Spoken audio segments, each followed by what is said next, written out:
প্রাকৃতিক সম্পদ না থাকা সত্ত্বেও জাপান কিভাবে এত ধনী? তারা কেন এত বিনয়ী? জাপানে কোনো ডাস্টবিন নেই, তাহলে ময়লাগুলো যায় কোথায়? জাপান কিভাবে এত উন্নত? আমরা যে ইমোজি ব্যবহার করি তা এই দেশটিতেই 1999 সালে প্রথম তৈরি করা হয়েছিল। মেড ইন জাপান শুনলেই মনে হয় প্রোডাক্টটি ভালো হবে। ইনস্ট্যান্ট নুডলস এসেছে এই জাপান থেকেই। পৃথিবীর রোবট উৎপাদনের শীর্ষ দেশ জাপান। এখানে রেস্টুরেন্ট, হাসপাতাল, এমনকি হোটেলেও রোবটকে কাজ করতে দেখা যায়। তেল, গ্যাস, কয়লা, লোহা, তামা, ইউরেনিয়াম ইত্যাদির তেমন মজুদ না থাকা সত্ত্বেও জাপান পৃথিবীর চতুর্থ বৃহত্তম অর্থনীতিতে পরিণত হয়েছে। এশিয়া মহাদেশের সবচেয়ে আধুনিক দেশ জাপান, পুরোটাই একটা দ্বীপরাষ্ট্র।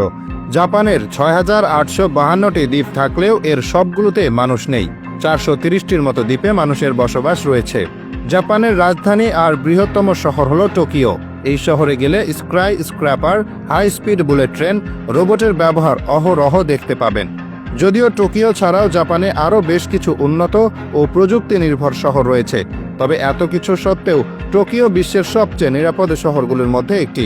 শুধু টোকিওই নয়, পুরো জাপানকেই বলা হয় বিশ্বের সবচেয়ে নিরাপদ দেশগুলির মধ্যে অন্যতম। জাপানিরা অত্যন্ত ভদ্র ও নিয়ম নীতি মেনে চলে। একই সাথে জাপানিরা তাদের কঠোর পরিশ্রমের জন্য বিশ্বজুড়ে পরিচিত। তারা কাজে বেশি সময় দেয় এবং অত্যন্ত মনোযোগের সাথে দায়িত্ব পালন করে। নির্ধারিত সময়ের পরও অফিসে কাজ করতে দেখা যায় তাদের।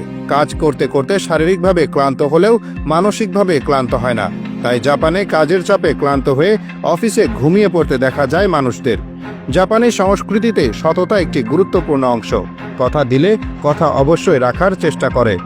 এই দেশে আপনার কোনো জিনিস হারিয়ে গেলে তা ফেরত পাওয়ার সম্ভাবনা সবচেয়ে বেশি।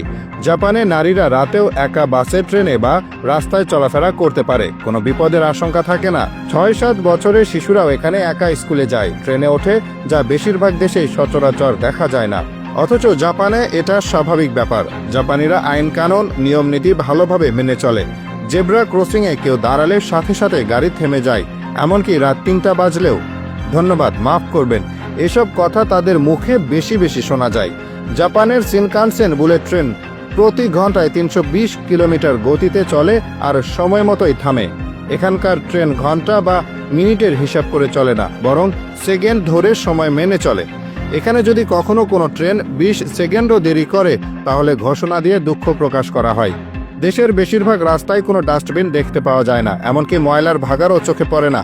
অথচ চারদিক এতটাই ঝকঝকে পরিষ্কার যে রাস্তাঘাট ও পাবলিক প্লেসে সামান্য ময়লাও খুঁজে পাওয়া যায় না। জাপানিরা প্রায় নিজেদের আবর্জনা নিজেদের সাথে বহন করে এবং অনেকে নিজে নিজেই রাস্তার আবর্জনা পরিষ্কার করে। এখানে রাস্তায় ময়লা ফেলা অভদ্রতা ও লজ্জার বিষয়।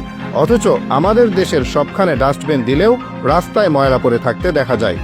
একটা মজার ব্যাপার হলো, জাপানে এমন কিছু কোম্পানি আছে যাদেরকে আপনি টাকার বিনিময়ে আপনার হয়ে ক্ষমা চাওয়ার জন্য ভাড়া করতে পারবেন। জাপানের টয়লেটগুলো এত স্মার্ট যে তাতে গান বাজে, গরম সিট থাকে। সস্তায় কোথাও রাতটা ঘুমানোর জন্য এখানে আছে ক্যাপসুল হোটেল। জাপানে প্রচুর পরিমাণ ভেন্ডিং মেশিন পাওয়া যায়। শুধু পানীয় বা চকলেট চিপস নয়, এসব ভেন্ডিং মেশিনে গরম নুডলস, ডিম, ছাতা, এমনকি পোশাকও পাওয়া যায়। জাপানে প্রাথমিক ও মাধ্যমিক শিক্ষা বাধ্যতামূলক। শিক্ষা জীবনের প্রথম কয়েক বছর কোনো পরীক্ষা নেওয়া হয় না, শুধু চরিত্র ও আচরণ গঠনের জন্য এ সময় জোর দেওয়া হয়। এ সময় শিশুদের শেখানো হয় কিভাবে সবাই মিলে কাজ করতে হয়, একে অপরকে কিভাবে সাহায্য করতে হয়, কিভাবে দেশের উন্নতিতে নিজেকে বিলিয়ে দিতে হয় ইত্যাদি। সব মিলিয়ে জাপানের সাক্ষরতার হার প্রায় ১০০%, অর্থাৎ দেশটির প্রায় সবাই লিখতে পড়তে পারে।